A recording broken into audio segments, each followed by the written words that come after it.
All right, we are live again. Hey, I'd like to welcome everybody now to the regular meeting of the EDC. Once again, we have a new board member, Sarah Titus. We're looking forward to working with her and getting to know her, and it's all good stuff. Okay, Rachel, you guys start a roll call, please. Scott Gordon, Here. Melissa Mills, Here. Nate Manette, Here. Nick Russell, Here. Eric Shaheen, Here. Sarah Titus. Here. Also present, Paul Ellis and Rachel Karp. Okay, can I get a motion to accept the agenda? I'll second. All in favor? Aye. Public comment? None? Can I get a motion to approve previous meeting minutes on May 13th? Motion. All in favor? Aye. Is there any committee reports? Loan committee, but I can address that when we get to resolution 2614. Okay. Treasure report. Basically the same information that I shared in the previous meeting. Just did some general cleanup on reversing entries that needed to be done towards the beginning of the year. And again, everything's up to date and accurate. Paul, can I get a motion to accept the treasurer's report? No move. Second. All in favor? Aye. We're not gonna have a CO report because Jeremy is absent. Any old business? Okay, on the new business, can I get a motion to bring to the floor the appointment of the board chair? Motion. Discussion as we talked prior. I feel that Melissa Mills would be a good a great board chair for the IDA and the EDC. That's my recommendation. Need a second. Need a second? Second. Perfect. Are we voting on it, right? Mhm. Go ahead, Rachel, with the vote. Scott Gordon, Yes. Melissa Mills. Yeah. Nate Manette, Yes. Nick Russell, Yes. Eric Shaheen, Yes. Sarah Titus. Yes. Perfect. Rachel, you need to admit Rachel.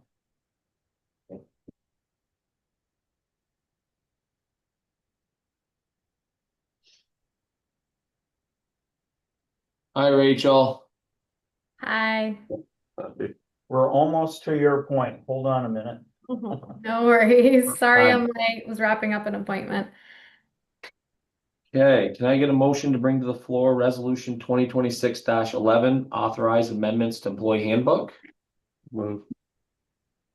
Second. Discussion? None, go ahead, Rachel. Scott Gordon, Yes. Melissa Mills. Yeah. Nate Manette, Yes. Nick Russell, Yes. Eric Shaheen, Yes. Sarah Titus. Yes. Perfect. Can I get a motion to bring resolution 2026-12, approve submission of +1 ADU grant application to the floor? Move. Second. Discussion? Some background or? Yeah, Rachel, can you go ahead and provide a little, just a general background, since this Yeah. is just a submission of the application? Yep, so it's a program, it's the fourth funding round. It's through the state agency Homes and Community Renewal. We have several contracts with them already for the flood assistance grant, for example, or some of our downtown revitalization grants. It's to help income qualified homeowners who want to either renovate an existing space into an accessory dwelling unit or put a tiny house or an addition or some kind of new construction dwelling on their property. And they are allowed to rent it to family. And so we've had lots of interest from people that have adult children with disabilities that they would really benefit from an accessory dwelling unit, aging parents that want to age in place, things like that. So we had interest from almost 50 homeowners, and about half of them were predetermined to be eligible. So we have more than enough demand to submit for a $2 million funding request. You said 15, Rachel? 50. 50, that's great. 50. Yeah. And so there's around 20-ish that, you know, with limited information, I was able to determine that they may be eligible for the funding. And we've just continued to receive interest as well, even after we stopped, you know, actively marketing that we were taking interest forms and things like that. We continued to receive calls. So there's definitely a lot more demand than even I expected, and a lot of it again is to help family. That's a theme that's come up a lot. So yeah, I'm happy to answer any questions if there are any. So Rachel, I have two questions. Mhm. One is it talks about you could have a detached unit on a single lot. Is there any requirement as far as more than one unit on a lot? And is there a distance, like if you have 30 acres, if you know you put something 20 acres away from where the current dwelling is that okay? So when it comes down to building specifications, it's really going to depend on the municipality where the home is located. Most of our municipalities don't have zoning, and so it's just basic New York State code rule. For our few communities that do have zoning, the accessory dwelling units would have to comply with whatever the local zoning requirements are. We do have to get letters of support from municipalities stating that their zoning supports accessory dwelling units or that they are open to making adjustments if needed. And we're not allowed to work in communities where we don't get letters of support. So that is an aspect of the program. In terms of if someone puts an accessory dwelling unit super, super, super far away from their primary residence, that application is just going to be less competitive because it's going to be less cost effective. You have to get utilities all the Right. way there. So projects like that would probably be filtered out via scoring, or you know, we would make recommendations and say, hey, you know, your project would be a lot more competitive if you were able to lower the cost by having it closer to your property and making it easier to get utilities there. Okay, and the last question is, do you think that 10%, I know that's set by the state, but Mm-hmm. do you think that's fair, or do you think it should be more? Because I mean, 12.5 isn't necessarily going to go very far for time. Yeah, I mean, the amount of admin that we're able to draw varies program to program. I would say 10% is pretty standard. And I would say that our experience with the flood assistance program really gave us a lot of capacity in managing this, you know, these kinds of projects of like single family home rehabilitation or expansion. So yeah, and it's going to come down to as well the scoring, you know, of making sure that if someone submits an application, that they're actually ready to do this, that they have their ducks in a row, and that they're taking the initiative to move this project along. And if they're not, that funding goes to someone else. Thank you, Scott. Thank you, Rachel. Any more discussion? You go ahead, Rachel, with a vote. Scott Gordon, Yes. Melissa Mills, Yes. Nate Manette, Yes. Nick Russell, Yes. Eric Shaheen, Yes. Sarah Titus. Yes. Okay. Now we will need a motion to bring resolution 2026-13 authorize execution of IDA and EDC services agreement to the floor. So move. Okay. Any discussion on that? I believe you touched on that. Right, in that it's a meeting. mutual agreement, so we just concluded agreeing to it on the IDA side, now we just have to agree to it on the EDC side. Perfect. Any discussion? Rachel, go ahead with a roll call vote. Scott Gordon, Yes. Melissa Mills, Yes. Nate Manette, Yes. Nick Russell, Yes. Eric Shaheen, Yes. Sarah Titus. Yes. Perfect. On to resolution 2026-14, approve loan refinancing for Martin's Pretzel Bakery. Can I get a motion to bring that to the floor? Okay. Discussion on this? provide some background. Please. So, for the people that weren't here before, Martin's Pretzels, approached the IDA, 2024, 2024. Our program, just so you know, Sarah, is we can't directly compete with banks. So basically, if a client comes to us, they have had to have received some form of declination from a bank or two. Martin's did that. They were under a time crunch. They initially approached us and we sent them to the banks. And then, a couple months later, they basically said, we're not making any progress. One of them wouldn't even entertain, but both of them wouldn't even entertain looking at it because they knew they didn't want it, so they weren't going to bother underwriting it. So they contacted us and we moved forward on it. We used an outside underwriter. We use NCA, which is part of DANK, and they do our underwriting for us on our loans because we want to make sure that there's complete transparency and that there's no potential conflicts of interest. So as a matter of practice, that we've been doing that. Prior to bringing in loan committee, Nick's past life, he was the loan officer with Community Bank. So Jeremy and I had sat down with him and helped us vet the whole thing. And he chooses not to be on the loan committee because he suffers from PTSD. Oh, so you know all about it. Okay. All right. So anyways, then it got approved. Unfortunately, they had approached us right when Wall Street Journal crime was at peak. And so they were paying a pretty hefty rate. So doesn't specifically use the word refinance, but under the loan modification section, it does give a loan recipient the opportunity to come back to us to request a reduction in the rate. And they have done that. As part of my due diligence with that, I went back out to their factory or their plant in Mariah. I don't know if you know much about them. Yeah.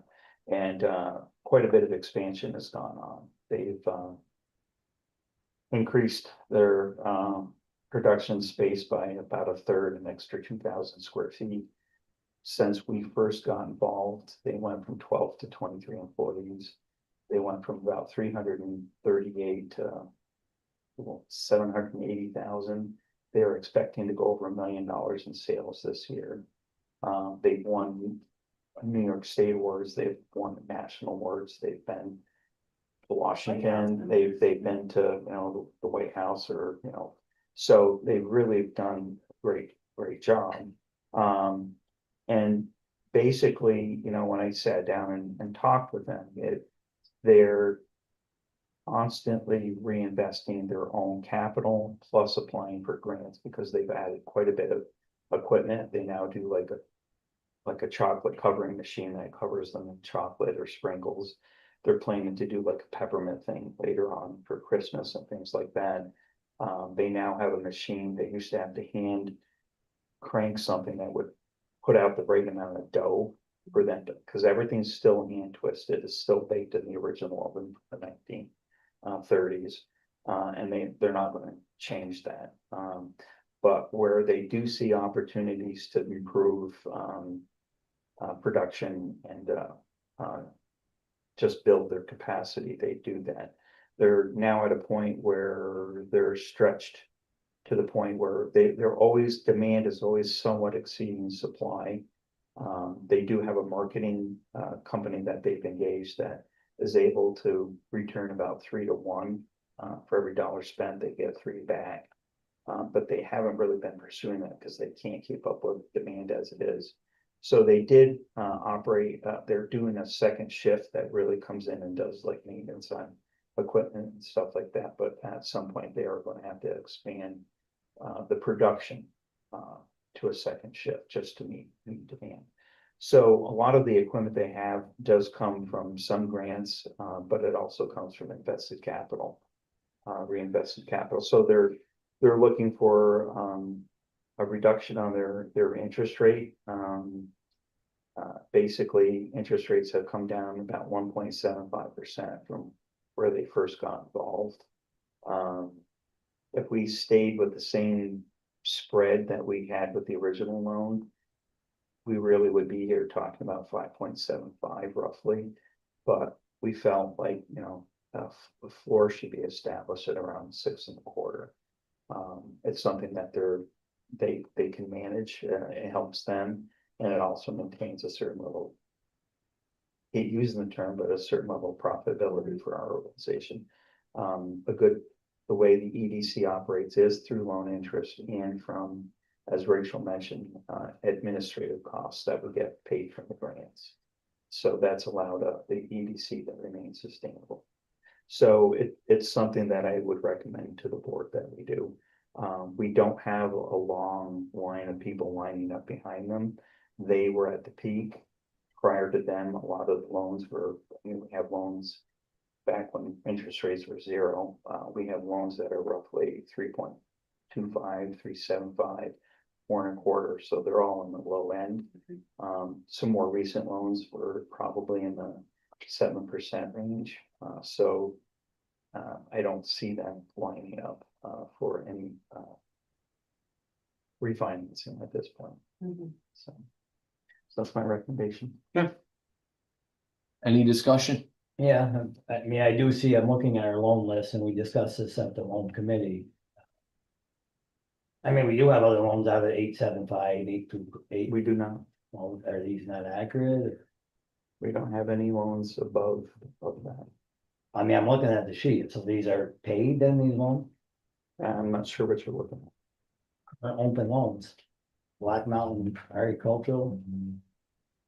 They're rated 8.75.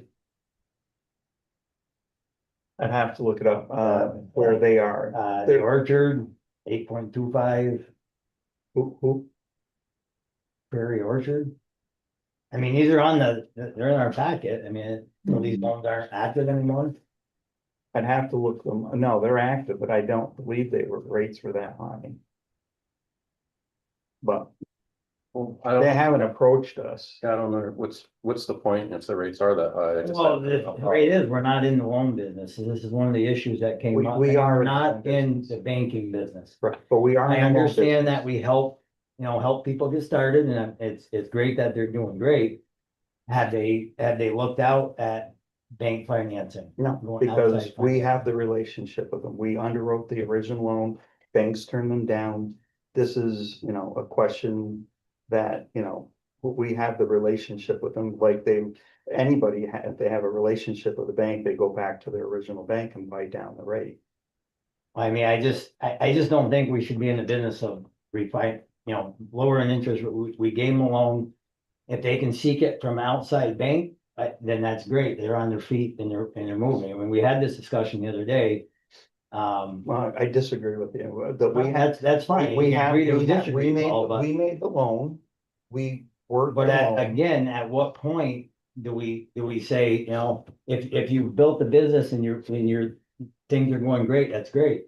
Yeah, but we don't do that. We don't push I clients. just out don't the think it door. will be a good policy to get in to start having people come back to refinance. I mean, I'm looking at the loan list. I don't understand what you don't see at 8.75, 7%, 7%, 7.5%, 7%, 8.25%. So if we start this practice, we're gonna let everybody that we help get started come back and. So I don't mean to interrupt, but from past experience, been a while now, but a lot of times the loan rate is based on risk. So do you have a risk rating system, or like, it's probably not a formal It's not risk a rating formal- system, but so if you had a business that's a startup, or if it's an SBA, or they're maybe not capitalized appropriately, or there's other issues, you'd say, well, it's more risk to this agency or this organization, so it would make sense to charge a little bit more to get paid for your risk.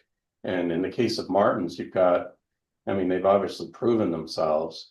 I absolutely agree with you that at some point, this is a bankable business and they need to approach a bank. And I would say they need to be told that at some point. I think now. Yeah, I mean, So that's a big point. regardless of what we decide on today. They probably are bankable, and there might be stuff that we're missing as an agency. Commercial banks are set up to ask the right questions. I mean, if I had $1 for every time a customer asked me for a line of credit. When really what they needed was a mortgage or a long-term loan or working capital. But everyone just wants a line of credit because they have a cash crunch. But so those are the kind of discussions they should be having with a commercial. I mean, at some point. Is there a lending policy? Is Yes. there, so This is there's a- no risk-based assessment within that lending policy to like the sliding scale of where you're gonna land them in the interest rate? No, there's never been. It's really Just based on the It's- risk of the client? the risk of the client, current market conditions, there's been people that we've turned down people.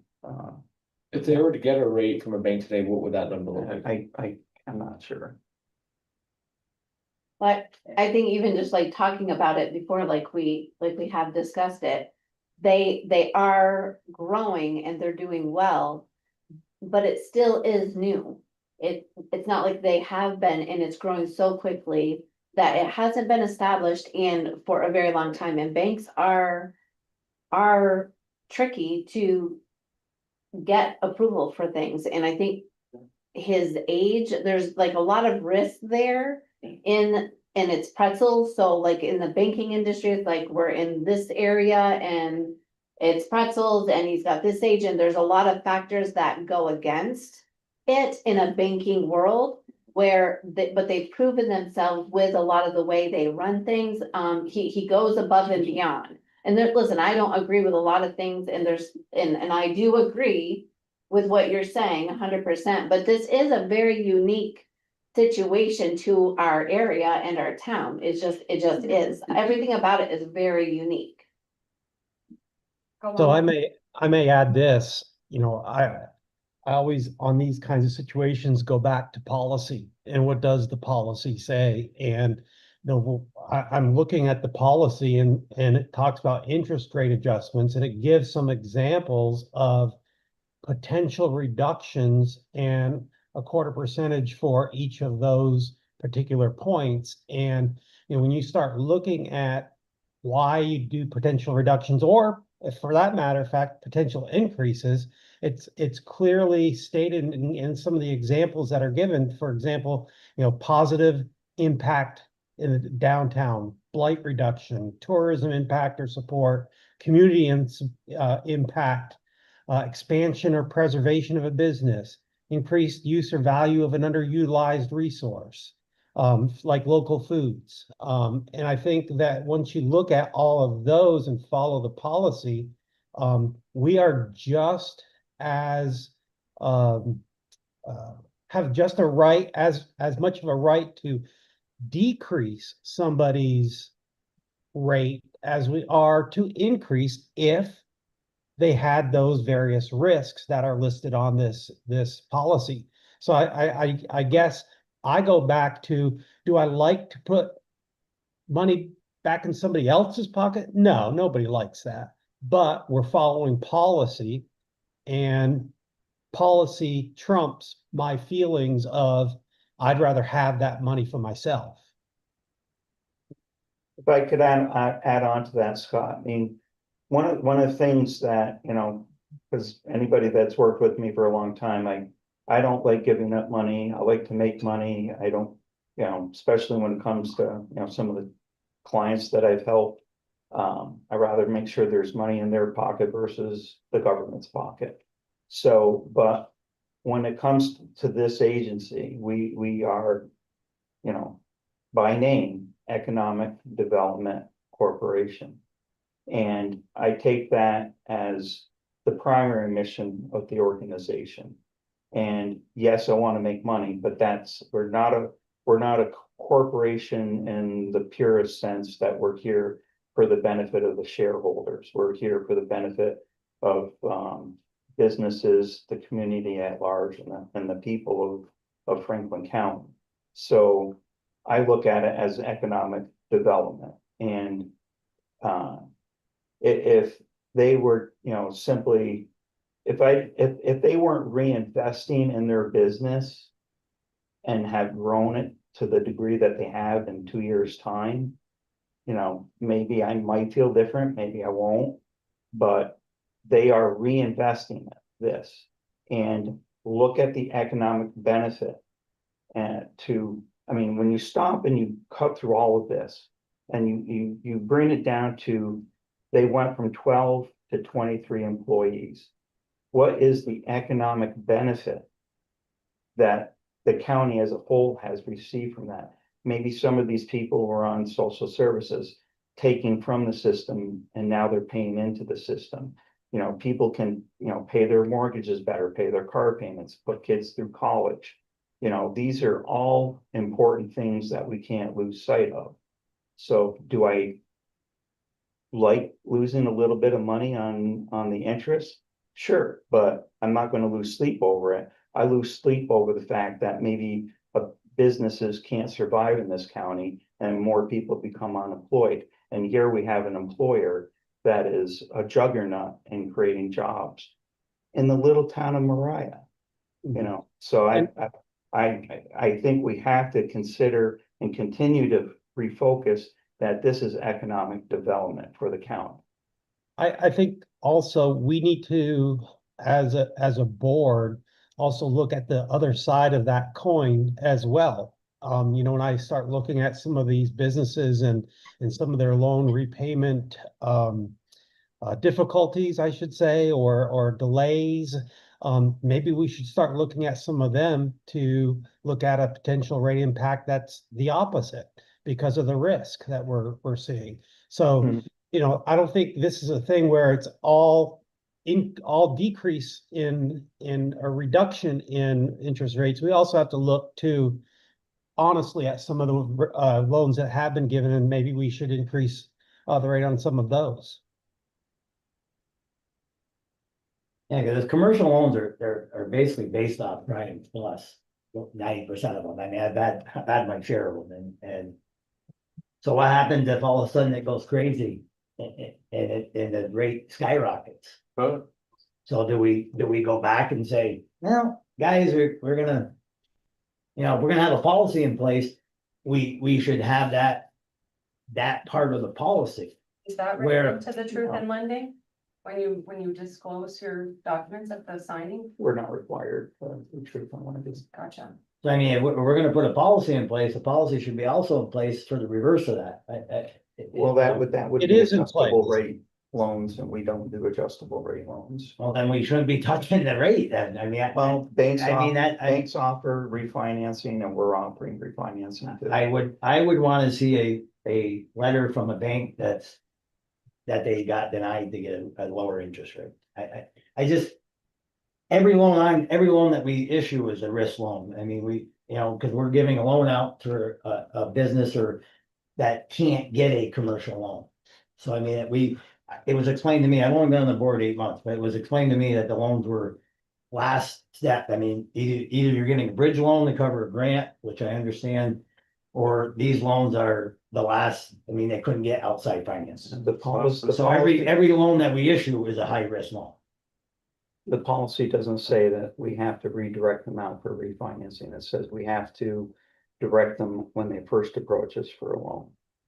And so I really don't understand the complexity of this. It's a simple request for a refinance. Well, I understand that, Paul, So but I they did have ask to, you about the other interest rates and you told me you didn't have a loan that had an interest rate that high. My And I'm looking apologies. I haven't looked I'm at looking that. at half a dozen of them. So I mean, it's not accurate information that you're supplied to us. That's all. I mean, I'm looking at it right here, I got you. so ultimately, the loan committee decided to put this forward Yes. today. Rachel, let's get a roll call on it. Scott Gordon, Yes. Melissa Mills, Yes. Nate Manette, Yes. Nick Russell, Yes, Eric Shaheen, Now, is this a roll call to approve the refinancing? Yes. No, I vote no. Sarah Titus, Yes. Executive session, I don't believe there is a need for any. Nope. Any public comment? None. Motion to adjourn. Next meeting is September 9th. Motion. Who motioned? Somebody's got a motion, Melissa motion. Missy, I'll second. second. Okay, next meeting September 9th.